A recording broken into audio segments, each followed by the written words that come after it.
বিসমিল্লাহির রহমানির রাহিম। হজরত রাসূলে আকরাম সাল্লাল্লাহু আলাইহি ওয়াসাল্লাম এর সাথে হজরত খাদিজা রাদিয়াল্লাহু আনহা এর বিবাহের কিছুকাল পরে আরবে ভীষণ দুর্ভিক্ষ আরম্ভ হল। সকলের ঘরেই হাহাকার ধ্বনি উঠল, ধনী দরিদ্র নির্বিশেষে সবাই চতুর্দিক অন্ধকার দেখতে লাগল। পথে ঘাটে শহরে নগরে পল্লীতে পল্লীতে ক্ষুধার্তের করুণ আর্তনাদে মুখরিত হয়ে উঠল। সর্বত্র সহায় সম্পদহীন নিরাশ্রয় ক্ষুধার্তের করুণ ক্রন্দন। সর্বত্র শুধু হা অন্ন শব্দ, ও গো কে আছো গো, কিছু খেতে দিয়ে আমাদের জীবন বাঁচাও। আজ কয়েকদিন কিছু পেটে পড়েনি বাবা, আর চলতে পারছি না, এখনই পান বেরিয়ে যাবে, কে আছো রক্ষা করো রক্ষা কর। কিন্তু হায়, কে কার আহ্বানে সাড়া দিবে, কে কাকে দেখবে, সবাই যে নিজের চিন্তায় ব্যতিব্যস্ত। দরিদ্রের করুণ আর্তনাদ, ক্ষুধার্তের করুণ চিৎকার কারও প্রাণে কোনো কর্ণপাত করে না। কি করে করবে সবাই যে এক সমান। আরবের এহেন দুর্দিনে কমল প্রাণ হজরত খাদিজা রাদিয়াল্লাহু আনহা কমল প্রাণ কেঁদে উঠল। দুঃখীদের দুঃখে ক্ষুধার্তের আর্তনাদে স্থির থাকতে পারলেন না হজরত খাদিজা রাদিয়াল্লাহু আনহা। বুক ভরা মাতৃস্নেহ নিয়ে এগিয়ে এলেন তিনি তাদের চোখের পানি মুছে দিতে। তাদের ধুলি ঝেড়ে চোখের পানি মুছে দিতে স্নেহে কোলে টেনে নিলেন তিনি আর্তপীড়িত ও ক্ষুধার্তকে। দেশি বিদেশি, পরিচিত অপরিচিত, ধার্মিক পাপী, আপন পর নির্বিশেষে সবাইকে তিনি দান করতে লাগলেন অকাতরে অন্ন বস্ত্র অর্থ। আহার নিদ্রা পরিত্যাগ করে প্রাণ ভরা স্নেহ ভালোবাসায় এগিয়ে এলেন তিনি, ক্ষুধার্তদের সেবায় উন্মুক্ত করে দিলেন তিনি তার ধন ভাণ্ডার। দিন নেই রাত নেই, সর্বদা দুই হাতে দান করতে লাগলেন তিনি প্রয়োজনীয় সবকিছু। আরবের বিরাট বিরাট ধনীর গৃহেও নেমে এসেছে আজ দুর্ভিক্ষের করাল ছায়া। কোটিপতিগণও আজ রেহাই পায়নি দুর্ভিক্ষের করাল গ্রাস হতে। যারা ছিল ধনী তাদেরই বিপদ আজ সর্বাপেক্ষা বেশি, কারণ চির দরিদ্র যারা তাদের তবুও মানুষের দ্বারে হাত পাতার অভ্যাস আছে, লজ্জা নেই তাদের কারো কাছে কিছু চাইতে। কিন্তু এমন অনেক লোকও আছে যারা 5 দিন 7 দিন যাবৎ স্ত্রী পুত্র নিয়ে অনাহারে থেকে তারা মৃত্যুর জন্য প্রহর গুনছে, কিন্তু কারো কাছে হাত পাততে পারেনি। এমন সব লোকের কথা ভুলে গেলেন না জগৎ মাতা হজরত খাদিজা রাদিয়াল্লাহু আনহা। তাদের সেবায়ও এগিয়ে এলেন তিনি বুক ভরা দর্দ নিয়ে। তাদেরকেও সাহায্য করে আল্লাহর সৃষ্টির সেবায় উৎসর্গ করলেন নিজের মন প্রাণ। আরবের দুর্ভিক্ষ কবলিত আবাল বৃদ্ধা বনিতা এক বাক্য সবাই স্বীকার করল, হজরত খাদিজা রাদিয়াল্লাহু আনহা সত্যই জগত মাতা। সবাই মুক্ত কণ্ঠে বলতে লাগল, ধন্য মা খাদিজা, তুমি ধন্য, তোমার জীবন ধন্য, ধন্য তোমার জন্মদাতা পিতা ও গর্ভধারিণী মাতা। আজ তুমি জগতে যে অক্ষয় কীর্তি স্থাপন করলে তা শুধু মক্কার লোক নয়, শুধু আরববাসী নয়, বরং জগতের প্রতিটি মানুষ কিয়ামত পর্যন্ত স্মরণ রাখবে। তুমি নিজে কালের করাল গ্রাসে পতিত হলেও দুনিয়ার মানুষ কখনো ভুলতে পারবে না তোমার দয়ার কথা, মুছে ফেলতে পারবে না তোমার পবিত্র স্মৃতি তাদের হৃদয় হতে। সারা দিন রাত দুই হাতে খরচ করতে করতে হজরত খাদিজা রাদিয়াল্লাহু আনহা অফুরন্ত ধন ভাণ্ডারও শূন্য হয়ে গেল। ঘরের আসবাবপত্র, বাসন ঘটি বাটি পর্যন্ত বিক্রি করে তিনি তাদের অভাব পূরণ করতে লাগলেন। এক সময়ে তাও শেষ হয়ে গেল। একটা সারাদিন দান খয়রাত করে সন্ধ্যার সময় রিক্ত হস্তে বসে আছেন হজরত খাদিজা রাদিয়াল্লাহু আনহা। এমন সময় আর একজন লোক এসে বলল, মা গো, আজ 3 দিন যাবৎ পেটে কিছু পড়েনি। বড় আঘাত পেলেন তাঁর কমল হৃদয়ে। কি দেবেন তিনি? ঘরে যে কিছুই নেই এখন দিবার মতো। একটু চিন্তা করে মনে মনে বললেন, হ্যাঁ ঠিক আছে, 3 খানা রুটি রেখেছিলাম, 1 খানা নিজে খাব ও 2 খানা স্বামীকে খেতে দেব বলে সে 3 খানা ওকে দিয়ে দেই। নিজেরা একদিন নাই বা খেলাম, তাতে কি হবে? 3 খানা রুটি বের করে তাকে এনে দিলেন। সে আনন্দে 8 খানা হয়ে 2 হাত তুলে দোয়া করতে করতে চলে গেল। তারপরেই আর একজন এসে বলল, মা গো, আজ 4 দিন যাবৎ কিছু খেতে পাইনি, ক্ষুধায় আমার প্রাণ এখনই বেরিয়ে যাবে, দয়া করে কিছু খাবার দিয়ে আমার প্রাণ রক্ষা করুন। আমি আর দাঁড়িয়ে থাকতে পারছি না মা, এখনই মনে হয় পড়ে মরে যাব।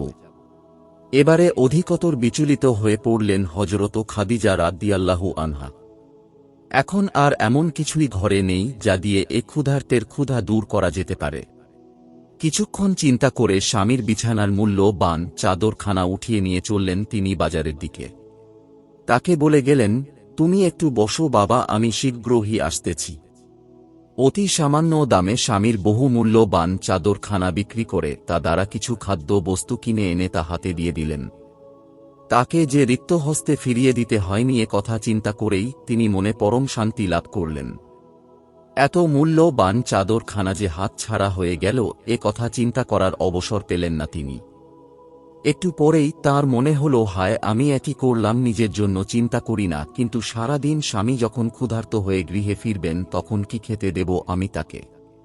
কিসের উপরেই বা তিনি শয়ন করবেন? তার বালিশ বিছানাটাও যে বিক্রি করে দিলাম আমি। মনে তার বড় ব্যথা লাগল এসব চিন্তা করে। হযরত রাসূলুল্লাহ সাল্লাল্লাহু আলাইহি ওয়াসাল্লাম গৃহে ফিরে এলেন। তিনি হযরত খাদিজা রাদিয়াল্লাহু আনহা এর মুখের দিকে তাকিয়ে অত্যন্ত বিস্মিত হলেন। পূর্ণিমার চাঁদের মতো মুখখানা তার মলিন হয়ে গেছে। কে যেন একরাশ কালি মেখে দিয়ে গেছে সে সুন্দর মুখের উপর। তার সদাহাস্য মুখে আজ হাসির লেশমাত্র নেই। তিনি জিজ্ঞেস করলেন, খাদিজা, আজ তোমার মুখ এত মলিন দেখছি কেন? কে তোমার মুখের বিমল হাসির ছটা কেড়ে নিয়ে গেল? কে তোমার চাঁদ মুখে কালি মেখে দিয়ে গেল? হযরত খাদিজা রাদিয়াল্লাহু আনহা কোনো উত্তর করলেন না। অন্তর তাঁর চৌচির হয়ে যেতে লাগল, দুই চোখ বেয়ে ঝরঝর করে অশ্রু গড়িয়ে পড়তে লাগল। স্বামীর প্রশ্ন শুনে কি উত্তর দেবেন তিনি স্বামীর এ প্রশ্নের? হযরত মুহাম্মদ সাল্লাল্লাহু আলাইহি ওয়াসাল্লাম আবার জিজ্ঞেস করলেন, খাদিজা, তোমার কি হয়েছে বলো? আমি এ পর্যন্ত কোনো দিনই তোমার মুখ এমন মলিন দেখিনি। হযরত খাদিজা সব কথা খুলে বললেন স্বামীর কাছে। তা শুনে হযরত মৃদু হেসে বললেন, ও একথা, এ সামান্য বিষয়ের জন্য তুমি এমন মন খারাপ করে বসে আছো? আমি মনে করেছি না জানি তোমার কোনো বিপদ হয়েছে। তোমার ধন দৌলত তুমি সবই আমায় দান করেছিলে। আমি যদি সহস্তে সে সব ধন দান খয়রাত করে দিতাম তবে হয়তো তোমার মনে একটু দুঃখিত হওয়ার কারণ ছিল। তুমি হয়তো মনে করতে পারতে যে আমার স্বামীর নিজের উপার্জিত নয় বলেই সে ধন দৌলতের উপরে কোনো মায়া মমতা ছিল না, তাই এত সহজে তিনি সব বিলিয়ে দিতে পেরেছেন। অথবা কোনো দিন অভাবে পড়ে একথাও তোমার মনে হওয়া অসম্ভব ছিল না যে আমার এত ধন দৌলত ছিল, সে সব স্বামীর হাতে তুলে দিয়েছিলাম, যার ফলে আজ আমি নিঃস্ব দরিদ্র হয়ে পড়েছি।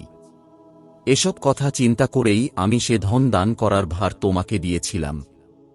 তুমি সে ধন দৌলত সহস্তে সব দান করে দেয় আজ আমি যে কত সন্তুষ্ট হয়েছি তা তোমাকে বুঝিয়ে বলতে পারব না। যে নিজে না খেয়ে অপরকে খাওয়ায়, যে নিজের দুঃখ ভুলে গিয়ে অন্যর দুঃখ দূর করতে চেষ্টা করে, সেই তো প্রকৃত মানুষ, সেই তো আল্লাহর প্রিয় বান্দা। নিজের সুখের জন্য তো সবাই লালায়িত হয়, নিজের দুঃখ দূর করতে তো সবাই চেষ্টা করে, কিন্তু পরের সুখ শান্তি কজনে চায়, পরের দুঃখে কয়জনের প্রাণ কাঁদে? যার কাঁদে সে মানুষ, সে আল্লাহর প্রিয় মানুষ হয়ে যে মানুষকে ভালোবাসে না, মানুষ হয়ে যার প্রাণ মানুষের জন্য কাঁদে না, সে মানুষ নয়, মানুষ রূপী পশু। আল্লাহর ভালোবাসা পেতে হলে আল্লাহর বান্দাকে ভালোবাসতে হয়। হযরত খাদিজা রাদিয়াল্লাহু আনহা বললেন, স্বামী, আমি সেজন্য দুঃখিত হচ্ছি না, আমার মনে লজ্জা হচ্ছে এ ভেবে যে আপনি হয়তো কখনো মনে করবেন খাদিজা তাঁর যাবতীয় ধন দৌলত আমাকে দান করেছিল, অথচ সে নিজেই আবার সব বিলিয়ে দিল, আমার জন্য কিছুই রাখল না। এটা তো দান করা নয়, দানের অভিনয় মাত্র। হযরত মুহাম্মদ সাল্লাল্লাহু আলাইহি ওয়াসাল্লাম বললেন, খাদিজা, আজ আমার মনে শুধু এটুকুর জন্য ব্যথা লাগছে যে তুমি এখনো আমার মনোভাব সম্পূর্ণ বুঝতে পারনি। তুমি আমার ধন দৌলত বিলিয়ে দিয়েছ, তার জন্য আমি যে কত খুশি হয়েছি তা তোমাকে বুঝাতে পারব না। তুমি যদি আমার মনের খবর জানতে তবে আজকের তুচ্ছ বিষয় নিয়ে কিছুতেই লজ্জিত বা দুঃখিত হতে না। হযরত খাদিজা রাদিয়াল্লাহু আনহা এবারে হেসে উত্তর করলেন, জানি হযরত, সবই জানি। আপনার অন্তরের খবর জানি বলেই তো আপনার ধন দৌলত অকাতরে বিলিয়ে দিতে সাহস পেয়েছি। তাই তো আজ আপনার আহারের 2 খানা রুটি, শয়নের শয্যা, শিয়রের বালিশটা পর্যন্ত বিলিয়ে দিয়েছি। হযরত রাসূলুল্লাহ সাল্লাল্লাহু আলাইহি ওয়াসাল্লাম এবারে হযরত খাদিজা রাদিয়াল্লাহু আনহাকে বুকে জড়িয়ে ধরে বললেন, খাদিজা, তোমার মতো স্ত্রী লাভ করে সত্যই আমি বড় সুখী হয়েছি। অতঃপর সে রাত্রি অনাহারেই তাঁরা খেজুরের পাতার চাটাইয়ের উপর বিছানা ও বালিশহীন শয্যায় শয়ন করে পরম আনন্দে রাত্রি যাপন করলেন। নিজের অতুল ঐশ্বর্য মানুষের সেবায় বিতরণ করে হযরত খাদিজা রাদিয়াল্লাহু আনহা যখন নিতান্ত নিঃস্ব হয়ে পড়েছিলেন তখনও তিনি অধিকাংশ সময় নিজের সামান্য খাদ্য ও কিয়দাংশ দুঃখী দরিদ্রের হাতে তুলে দিয়ে অসীম আনন্দ পেতেন। অনেক সময় ঘরে সামান্য খাদ্য থাকলে তা সব স্বামীর জন্য রেখে দিয়ে নিজে শুধু একটু পানি পান করেই পরম তৃপ্তি লাভ করতেন। ধনী গৃহের আদরের দুলালি যিনি চিরজীবন, যিনি সুখের ক্রোড়েই লালিত পালিত, তাঁর পক্ষে এরূপ কষ্ট করা যে কত দূর অসম্ভব তা বলাই বাহুল্য। একদা হযরত মুহাম্মদ সাল্লাল্লাহু আলাইহি ওয়াসাল্লাম একটা মানবহীন মাঠের ভিতর দিয়ে কোথাও যাচ্ছিলেন। এমন সময় শূন্য থেকে গুরু গম্ভীর স্বর ভেসে এলো, হে মুহাম্মদ। হযরত মুহাম্মদ সাল্লাল্লাহু আলাইহি ওয়াসাল্লাম শব্দ শুনে ঊর্ধ্বদিকে তাকিয়ে দেখতে পেলেন একখানা বিরাট সিংহাসনে হযরত জিবরাইল আলাইহিস সালাম ফেরেশতা বসে আছেন, শূন্য পথে ভেসে আসছে। তাকে দেখা মাত্র হযরত মুহাম্মদ সাল্লাল্লাহু আলাইহি ওয়াসাল্লাম ভয়ে কাঁপতে কাঁপতে বাড়ি এসে হযরত খাদিজা রাদিয়াল্লাহু আনহাকে বললেন, খাদিজা, শীঘ্র আমাকে বস্ত্রের দ্বারা আবৃত করে দাও।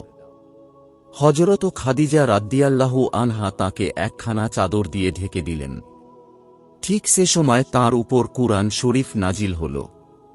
তিনি শুনতে পেলেন, ইয়া আইয়ুহাল মুদ্দাসসিরুকুম ফাজির ওয়া রাব্বুকা ফাকাব্বির ওয়া ছিয়াবাকা ওয়া ফাতাহির। অর্থ, হে বস্ত্রাবৃত ব্যক্তি, লোকদেরকে আল্লাহর ভয় দেখাও এবং তোমার প্রতিপালকের গুণগান করো। তোমার পরনের বস্ত্র পবিত্র রাখো এবং শিরক ও কুফরি হতে দূরে থাকো। এ ঘটনার পর হতে হযরত মুহাম্মদ সাল্লাল্লাহু আলাইহি ওয়াসাল্লাম এর প্রতি ঘন ঘন ওহী নাজিল হতে থাকল।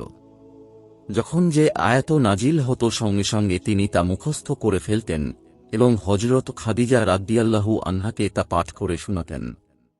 ইসলাম প্রচারের আদেশ প্রাপ্ত হওয়ার পর একদা তিনি হযরত খাদিজা রাদিয়াল্লাহু আনহাকে বললেন, খাদিজা, তুমি আমার সম্বন্ধে কি রূপ ধারণা পোষণ করো?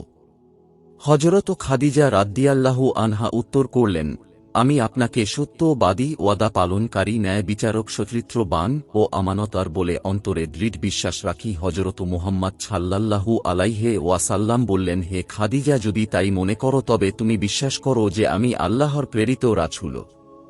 তুমি মূর্তি পূজা পরিত্যাগ করে শিরকি ও কুফরি গুনাহ হতে তওবা করে এক নিরাকার আল্লাহর প্রতি বিশ্বাস স্থাপন করো এবং তাঁর ইবাদতে মনোনিবেশ করো। তুমি পাঠ করো, লা ইলাহা ইল্লাল্লাহু মুহাম্মাদুর রাসূলুল্লাহ সাল্লাল্লাহু আলাইহি ওয়াসাল্লাম। হযরত খাদিজা রাদিয়াল্লাহু আনহা তখনই কালেমা তাইয়্যিবা পাঠ করে পবিত্র ইসলাম ধর্ম গ্রহণ করলেন। হযরত খাদিজা রাদিয়াল্লাহু আনহা সর্বপ্রথম হযরত মুহাম্মদ সাল্লাল্লাহু আলাইহি ওয়াসাল্লামকে আল্লাহর রাসূল বলে বিশ্বাস করে ইসলাম গ্রহণ করেছিলেন।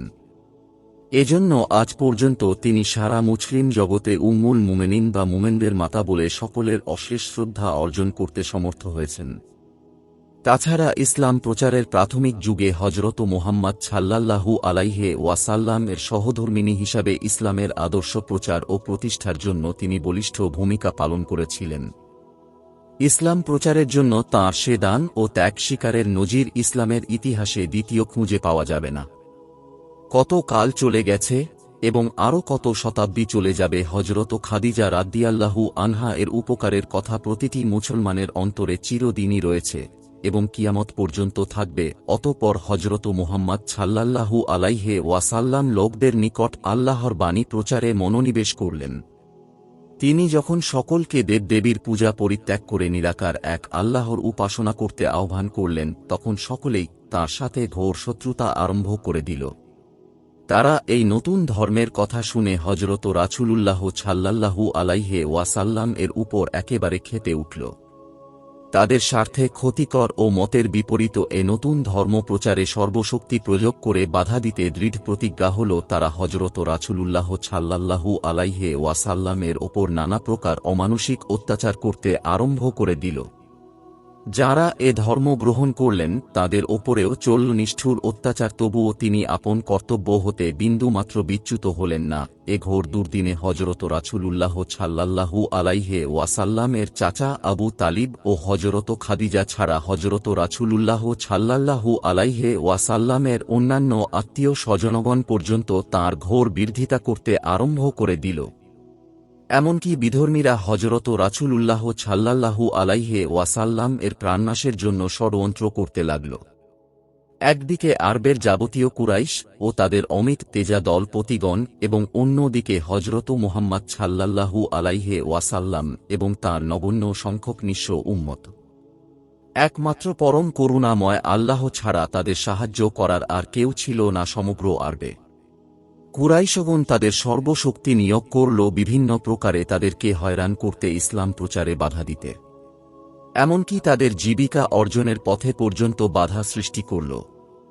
হযরত রাসূলুল্লাহ সাল্লাল্লাহু আলাইহি ওয়াসাল্লামের উপর এবং নবদীক্ষিত মুসলমানদের উপরে দিবারাত্রি কুরাইশদের কত নিষ্ঠুর অত্যাচার যে চলতে লাগল তা ভাষায় বর্ণনা করা যায় না। এ সময় হযরত রাসূলে আকরাম সাল্লাল্লাহু আলাইহি ওয়াসাল্লাম এর মানসিক অবস্থা খুবই শোচনীয় হয়ে পড়ত। কখনো কখনো তিনি একেবারে হতবুদ্ধি হয়ে পড়তেন, কি করবেন কিছুই ভেবে পেতেন না। হযরত রাসূলে আকরাম সাল্লাল্লাহু আলাইহি ওয়াসাল্লাম এর একদিন বিপদের দিনে হযরত খাদিজা রাদিয়াল্লাহু আনহা কুসুম কোমল গৃহিণীর ন্যায় গৃহ কোণে বসে কেবল রান্না করতেন না বা আয়েশ আরামের কোলে গা ঢেলিয়ে পড়ে থাকতেন না, তিনিও স্বামীর সঙ্গে সঙ্গে এই দৃঢ় পদক্ষেপে এগিয়ে যেতেন আল্লাহর বাণী প্রচার করতে, সত্য প্রতিষ্ঠিত করতে। হযরত খাদিজা রাদিয়াল্লাহু আনহা বলিষ্ঠ ও সক্রিয় সহযোগিতা ও সাহায্যর ফলেই মুসলমানগণ সকল বাধা বিপত্তি অতিক্রম করে ইসলামের আদর্শ প্রচারে সফল কাম হয়েছিলেন। হযরত খাদিজা রাসূলে আকরাম সাল্লাল্লাহু আলাইহি ওয়াসাল্লাম এর এ ঘোর দুর্দিনে একদিকে অনলবর্ষী উৎসাহ সূচক বাক্যর দ্বারা স্বামীকে কর্তব্য পথে এগিয়ে দিতেন, অপরদিকে সহানুভূতি ও মধুবর্ষী বাক্যর দ্বারা তাঁর দগ্ধ হৃদয়ে শান্তি বাড়ি সিঞ্চন করতেন। কঠিন বিপদ ও দুঃখ কষ্টের সময়ও প্রাণপ্রিয়া স্ত্রীর সহানুভূতি পূর্ণ কথা, উৎসাহ ও মনোবল প্রদায়িনী উপদেশ, স্নিগ্ধ ও মিষ্টি মধুর হাসি হযরত রাসূলুল্লাহ সাল্লাল্লাহু আলাইহি ওয়াসাল্লামকে এক অনাবিল আনন্দের রাজ্য পৌঁছিয়ে দিত। হযরত খাদিজা রাদিয়াল্লাহু আনহা ছিলেন একদিকে রাসূলে আকরাম সাল্লাল্লাহু আলাইহি ওয়াসাল্লামের স্ত্রী, সহকর্মী ও আশ্রয়দাতা, অন্যদিকে তাঁরই ধন দৌলত লাভ করে তিনি অভাবশূন্য হয়ে নিশ্চিত মনে কর্তব্য পথে এগিয়ে যেতে সমর্থ হয়েছিলেন। তাঁর সান্ত্বনা বাণী ও উৎসাহ বাক্য সর্বদা হযরত রাসূলুল্লাহ সাল্লাল্লাহু আলাইহি ওয়াসাল্লামকে কর্তব্য পথে অনুপ্রেরণা প্রদান করত। হযরত রাসূলুল্লাহ সাল্লাল্লাহু আলাইহি ওয়াসাল্লামের চাচা আবু তালিব ছিলেন কুরাইশ দলের অন্যতম নেতা, কাজী কুরাইশগণ তাঁর ভাতিজা হযরত মুহাম্মাদের প্রতি প্রকাশ্য অত্যাচার করতে সাহস পেত না। অপরদিকে হযরত খাদিজা ছিলেন শিক্ষায়, বংশ মর্যাদায় ও ধন দৌলতে অদ্বিতীয়া, সেজন্য অনেক লোক তাঁর নিতান্ত বাধ্য ও অনুগত ছিল। কাজেই হযরত খাদিজা রাদিয়াল্লাহু আনহা স্বামীর উপরে তারা অত্যাচার করতে সাহস পেত না। এই উভয় কারণে হযরত রাসূলুল্লাহ সাল্লাল্লাহু আলাইহি ওয়াসাল্লাম ইসলাম প্রচার অনেকটা সহজ হয়েছিল। যখনই কোনো নতুন বিপদ উপস্থিত হতো হযরত খাদিজা রাদিয়াল্লাহু আনহা স্বামীকে সান্ত্বনা দিয়ে বলতেন, স্বামী সর্বশক্তিমান আল্লাহ আপনার সহায়, তিনি তাঁর রাসূল সাল্লাল্লাহু আলাইহি ওয়াসাল্লামকে সাহায্য করার ওয়াদা করেছেন, সে ওয়াদা তিনি খেলাপ করতে পারেন না। আপনি নিশ্চিত থাকুন, আপনার ভয়ের কোনো কারণ নেই, কাফেররা আপনার কোনো অনিষ্ট করতে সমর্থ হবে না। আল্লাহ তাআলা অবশ্যই আপনাকে সব বিপদ হতে রক্ষা করবেন। স্বয়ং আল্লাহ তাআলা যার সহায় সহস্র শত্রুতা করেও তাঁর কোনো অনিষ্ট করতে পারে না। হযরত খাদিজা রাদিয়াল্লাহু আনহা ইচ্ছা করে সকল দুঃখ কষ্ট বরণ করে নিয়েছিলেন এবং অত বড় বিপদের ঝুঁকি মাথা পেতে নিয়েছিলেন। নতুবা সমগ্র আরব দেশে ব্যক্তিগতভাবে তাঁর কোনো শত্রু ছিল না, আরবের প্রতিটি নর নারী তাঁর কাছে কৃতজ্ঞ ছিল। কাফেররা হযরত রাসূলুল্লাহ সাল্লাল্লাহু আলাইহি ওয়াসাল্লামকে মেরে ফেলার জন্য ষড়যন্ত্র করছে, এ সংবাদ শুনে হযরত খাদিজা রাদিয়াল্লাহু আনহা মনে সর্বদাই ভয় ও দুশ্চিন্তা জেগে থাকত। তিনি এক মুহূর্তের জন্য প্রাণে শান্তি পেতেন না। একদিন রাতে হযরত রাসূলুল্লাহ সাল্লাল্লাহু আলাইহি ওয়াসাল্লাম বাড়ি ফিরতে কিছু বিলম্ব হল।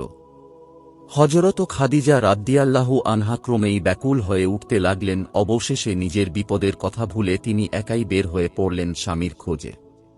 সে সময় মুসলমানদের উপরে কাফেররা এত ক্ষিপ্ত হয়ে উঠেছিল যে নারী পুরুষ নির্বিশেষে মুসলমান পেলেই নির্যাতন চালিয়ে মেরে ফেলত। এসব বিপদের কথা জানা সত্ত্বেও হযরত খাদিজা রাদিয়াল্লাহু আনহা ঘোর অন্ধকার রাতে বের হয়ে পড়লেন স্বামীর খোঁজে। স্বামীর বিপদের কথা চিন্তা করে নিজের বিপদের কথা সম্পূর্ণ ভুলে গেলেন তিনি। কিছুদূর যাওয়ার পর রাস্তায় একজন লোকের সাথে তাঁর সাক্ষাৎ হল। লোকটি অন্ধকারে হযরত খাদিজা রাদিয়াল্লাহু আনহাকে চিনতে না পেরে জিজ্ঞেস করল, মুহাম্মদ সাল্লাল্লাহু আলাইহি ওয়াসাল্লামকে এদিকে কোথায়ও দেখেছ কি?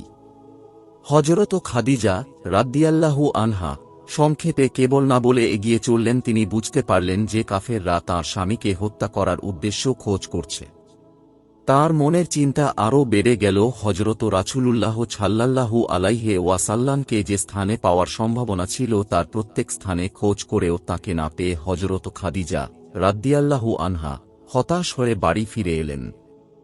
তিনি বাড়ি এসে দেখতে পেলেন যে কিছুক্ষণ পূর্বে হযরত সাল্লাল্লাহু আলাইহি ওয়াসাল্লাম বাড়ি এসেছেন। তাঁর বুক হতে যেন একটা বিরাট ভারী বোঝা নেমে গেল। বুয়াত লাভের পরেও হযরত মুহাম্মদ সাল্লাল্লাহু আলাইহি ওয়াসাল্লাম অধিকাংশ সময় হেরা গুহায় বসে আল্লাহর ধ্যানে মগ্ন থাকতেন বলে হযরত খাদিজা রাদিয়াল্লাহু আনহা একসঙ্গে কয়েকদিনের খাদ্য পানি তাঁর সঙ্গে দিয়ে দিতেন। তা শেষ হয়ে গেলে তিনি পুনরায় বাড়ি এসে খাদ্য ও পানি নিয়ে যেতেন। কোনো সময় তাঁর আসতে বিলম্ব দেখলে হযরত খাদিজা রাদিয়াল্লাহু আনহা নিজেই গিয়ে হযরত রাসূলুল্লাহ সাল্লাল্লাহু আলাইহি ওয়াসাল্লামকে খাদ্য দিয়ে আসতেন। একদিন হযরত মুহাম্মদ সাল্লাল্লাহু আলাইহি ওয়াসাল্লাম হেরা গুহায় আল্লাহর ধ্যানে বসে আছেন। এমন সময় সেখানে জিবরাইল আলাইহিস সালাম ফেরেশতা আগমন করে বললেন, ইয়া রাসূলুল্লাহ সাল্লাল্লাহু আলাইহি ওয়াসাল্লাম, হযরত খাদিজা আপনার জন্য খাদ্য ও পানি নিয়ে আসছেন। আপনি তাকে আমার সালাম জানিয়ে বলবেন, আল্লাহ তাআলা তাঁর জন্য মণিমুক্তাকচিত একটি প্রাসাদ নির্দিষ্ট করে রেখেছেন। হযরত আমির হামজা রাদিয়াল্লাহু আনহু বলেছেন, একদিন আমি খানায় কাবার নিকট দিয়ে যাওয়ার সময় দেখতে পেলাম যে মুহাম্মদ সাল্লাল্লাহু আলাইহি ওয়াসাল্লাম কুরাইশদের অত্যাচারে জর্জরিত হয়ে ধূলিমাখা শরীরে বিষণ্ণ বদনে কাবা গৃহে বসে আছেন। তা দেখে আমি তাঁর দিকে অগ্রসর হচ্ছি। ঠিক এমনি সময় খাদিজা রাদিয়াল্লাহু আনহা দ্রুত বেগে আমার নিকট দিয়ে দৌড়িয়ে কাবা গৃহে প্রবেশ করে মুহাম্মদ সাল্লাল্লাহু আলাইহি ওয়াসাল্লামকে জড়িয়ে ধরে ক্রন্দন করতে লাগলেন এবং নিজের ওড়না দ্বারা তাঁর শরীরের ধুলাবালি মুছে দিয়ে খেজুর পাতা দ্বারা বাতাস করতে লাগলেন। তৎপর তাঁকে একটু সুস্থ করে নিয়ে বাড়ি চলে গেলেন। হযরত খাদিজা রাদিয়াল্লাহু আনহা জীবিত থাকতে কাবা গৃহে প্রকাশ্যভাবে কেউ নামাজ পড়তে পারেনি। তথাপি স্বামীর সুখ দুঃখের সমভাগিনী হযরত খাদিজা অনেক দিন পর্যন্ত স্বামীর সাথে গভীর রাতে খানায় কাবায় এসে গোপনে নামাজ পড়তেন। আল্লাহ সর্বজ্ঞা জ্ঞাত। নবী করিম সাল্লাল্লাহু আলাইহি ওয়াসাল্লামের সাথে বিবাহের সময় হযরত খাদিজা রাদিয়াল্লাহু আনহা এর বয়স ছিল 40 বছর এবং হযরত রাসূলুল্লাহ সাল্লাল্লাহু আলাইহি ওয়াসাল্লাম এর বয়স ছিল 25 বছর।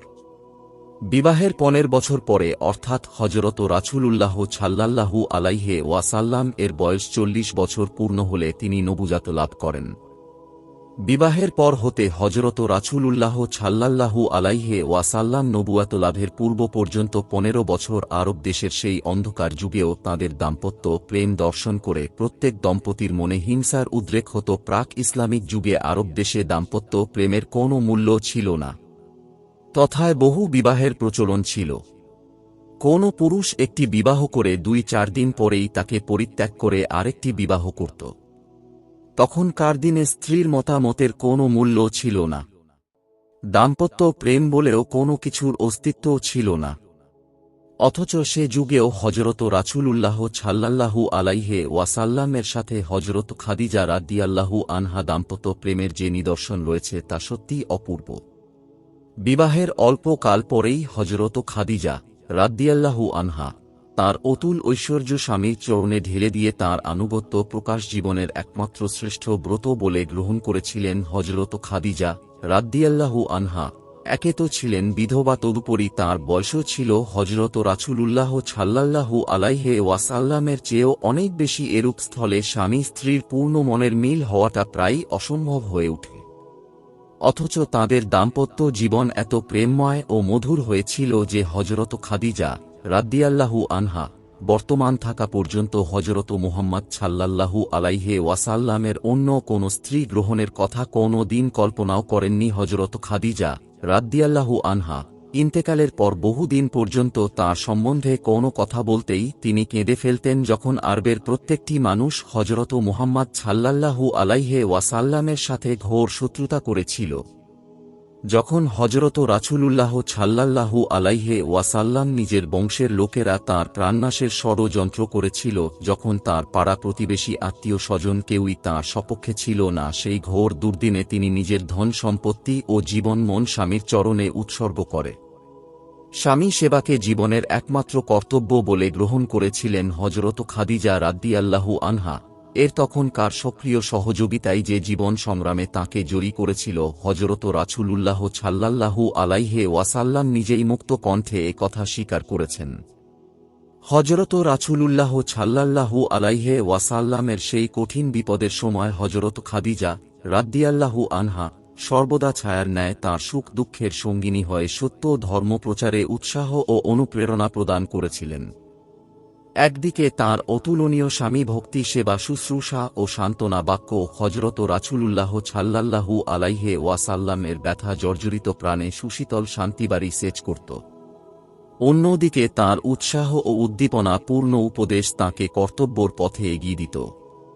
কাফেররা রাসূলুল্লাহ সাল্লাল্লাহু আলাইহি ওয়াসাল্লামকে এক ঘরে করে একাধিক ক্রমে ৩ বছর মক্কার নিকটবর্তী পর্বত গুহায় নজরবন্দি করে রেখেছিল। তখনও হজরত খাদিজা রাদিয়াল্লাহু আনহা ছিলেন তাঁর সুখ দুঃখের সমভাগিনী। ৩টি বছর যে তাদের কত দুঃখ কষ্টের ভিতর দিয়ে অতিবাহিত হয়েছিল তা ভাষায় প্রকাশ করা অসম্ভব। দিনের পর দিন অনাহারে অনিদ্রায় কাটাতে হয়েছে হজরত খাদিজা রাদিয়াল্লাহু আনহা। ইচ্ছা করলে অতি সহজেই এসব দুঃখ কষ্টের ও বিপদের ঝুঁকি সম্পূর্ণ এড়িয়ে যেতে পারতেন, কিন্তু তিনি তা না করে স্বেচ্ছায় এসব দুঃখ কষ্ট মাথা পেতে নিয়েছিলেন। একজন আদর্শ পতিব্রতা মুসলিম রমণীর মধ্যে যতগুলো গুণ থাকা প্রয়োজন তার প্রত্যেকটি হজরত খাদিজা রাদিয়াল্লাহু আনহা এর মধ্যে বিদ্যমান ছিল। একাধারে এত অধিক গুণবতী রমণী দুনিয়ার ইতিহাসে আর একজনও দেখা যায় না। তিনি হজরত মুহাম্মদ সাল্লাল্লাহু আলাইহি ওয়াসাল্লাম এর সাথে বিবাহ হওয়ার পূর্বে আরও 2 বার যাদের সঙ্গে তাঁর বিয়ে হয়েছিল তারাও ছিলেন বিত্তশালী বা বড় লোক। তাদের অন্য কোনো ওয়ারিশ না থাকায় তাদের যাবতীয় সম্পদ তিনিই লাভ করেছিলেন। তাছাড়া নিজেও ব্যবসা বাণিজ্য করে প্রচুর অর্থ উপার্জন করেছিলেন। কাজেই হজরত মুহাম্মদ সাল্লাল্লাহু আলাইহি ওয়াসাল্লাম এর সাথে বিবাহ হওয়ার পূর্ব পর্যন্ত জীবনে একটি দিনের জন্য দুঃখ কষ্ট বা অভাব অভিযোগ কাকে বলে তা তিনি জানতেন না। অথচ সেই খাদিজা রাদিয়াল্লাহু আনহা শুধু স্বামীর জন্যই নিজের যাবতীয় ধন দৌলত লুটিয়ে দিয়ে সকল সুখ শান্তি ও আয়েশ আরামের আশা বিসর্জন দিয়ে স্বামীর দুঃখ কষ্ট সহ্য করা সত্ত্বেও কোনো দিন তাঁর মুখে বিন্দুমাত্র বিষাদের চিহ্ন দেখতে পাওয়া যায়নি। তিনি জীবনে একটি মুহূর্তের জন্য স্বামীর প্রতি এতটুকু অসন্তুষ্ট বা অবজ্ঞা প্রকাশ করেননি, অথবা সেবা যত্নের কোনো ত্রুটি বা শৈথিল্য প্রদর্শন করেননি। তিনি প্রায়ই বলতেন, হজরত আমার যাবতীয় ধন দৌলত আপনারই, আমার নিজস্ব বলতে আমি শুধু আল্লাহ এবং আল্লাহর রাসূল সাল্লাল্লাহু আলাইহি ওয়াসাল্লাম ব্যতীত অন্য কিছু রাখতে চাই না। আমার ধন দৌলত আপনি যেভাবে ইচ্ছা ব্যয় করেন, যে কাজে প্রয়োজন বোধ করেন সেভাবেই সে কাজে খরচ করবেন, তাতে আমার বলার কিছুই নেই। আমার শুধু একমাত্র প্রার্থনা যে আমাকে সর্বদা আপনার দাসী বলে স্মরণ রাখবেন ও সেবার সুযোগ দান করবেন। হজরত খাদিজা রাদিয়াল্লাহু আনহা এসব ত্যাগের কথা হজরত মুহাম্মদ সাল্লাল্লাহু আলাইহি ওয়াসাল্লাম এর জীবনে কোনো দিনই ভুলে যাননি। তিনি প্রায়ই বলতেন, সর্বপ্রথম খাদিজার ধন দৌলত পর আবু বকরের ধন দৌলত দ্বারা ইসলামের যে খিদমত হয়েছে সে রূপ আর কারও দ্বারাই হয়নি। হজরত খাদিজা রাদিয়াল্লাহু আনহা এর প্রতি হজরত রাসূলে আকরাম সাল্লাল্লাহু আলাইহি ওয়াসাল্লামের ভালোবাসা কত গভীর ছিল। হজরত আয়েশা রাদিয়াল্লাহু আনহা এর বর্ণনা হতে তা অনেকটা বুঝতে পারা যায়। হজরত আয়েশা সিদ্দিকা রাদিয়াল্লাহু আনহা বলেছেন, হজরত রাসূলুল্লাহ সাল্লাল্লাহু আলাইহি ওয়াসাল্লাম এর মুখে বারবার হজরত খাদিজার প্রশংসা শুনে কখনো কখনো আমি হজরত সাল্লাল্লাহু আলাইহি ওয়াসাল্লাম এর উপর বিরক্ত হতাম। আমি হজরত রাসূলুল্লাহ সাল্লাল্লাহু আলাইহি ওয়াসাল্লামকে বলতাম, খাদিজা ভিন্ন, আপনি কি অন্য কোন স্ত্রী লোক দেখেননি যে সবসময় তার কথাই বলেন? আমার এ কথার উত্তরে হজরত রাসূলুল্লাহ সাল্লাল্লাহু আলাইহি ওয়াসাল্লাম বলতেন, হ্যাঁ, খাদিজার তুলনা শুধু খাদিজাই ছিল। হজরত আয়েশা সিদ্দিকা রাদিয়াল্লাহু আনহা বলেছেন, আমি একদিন কথা প্রসঙ্গে হজরত রাসূলুল্লাহ সাল্লাল্লাহু আলাইহি ওয়াসাল্লামকে বলেছিলাম, আপনি একজন বৃদ্ধা স্ত্রী লোকের কথা কেন বারবার উল্লেখ করছেন? আল্লাহ তো আপনাকে তদপেক্ষা অনেক ভালো স্ত্রী দান করেছেন। আমার এ কথায় হযরত রাসূলুল্লাহ সাল্লাল্লাহু আলাইহি ওয়াসাল্লাম অত্যন্ত রাগান্বিত হলেন। তাঁর রাগ দেখে আমি অত্যন্ত ভীত হলাম, মনে মনে প্রার্থনা করতে লাগলাম, আল্লাহ তাঁর ক্রোধ প্রশমিত করে দিন। আমি জীবনে আর কখনো হযরত খাদিজা রাদিয়াল্লাহু আনহা এর সম্বন্ধে এরূপ কথা বলবো না। আমি যে কতটা অপ্রস্তুত হয়েছি বোধ হয় হযরত রাসূলুল্লাহ সাল্লাল্লাহু আলাইহি ওয়াসাল্লাম বুঝতে পারলেন। তিনি আমাকে সম্বোধন করে বললেন, হে আয়েশা, কেমন করে তুমি খাদিজা সম্বন্ধে এরূপ উক্তি করতে পারলে? তুমি কি জানো না যে যখন দুনিয়ার প্রত্যেকটি লোক আমার বিরুদ্ধে দাঁড়িয়েছিল, সে ঘোর দুর্দিনে একমাত্র খাদিজাই আমার পাশে এসে দাঁড়িয়েছিল, আমার প্রচারিত আদর্শে বিশ্বাস স্থাপন করেছিল। আমি আল্লাহর নামে কসম করে বলছি, তিনি আমাকে এখনও খাদিজার চেয়ে উত্তম স্ত্রী দান করেননি। আল্লাহ সর্বজ্ঞা জ্ঞাত।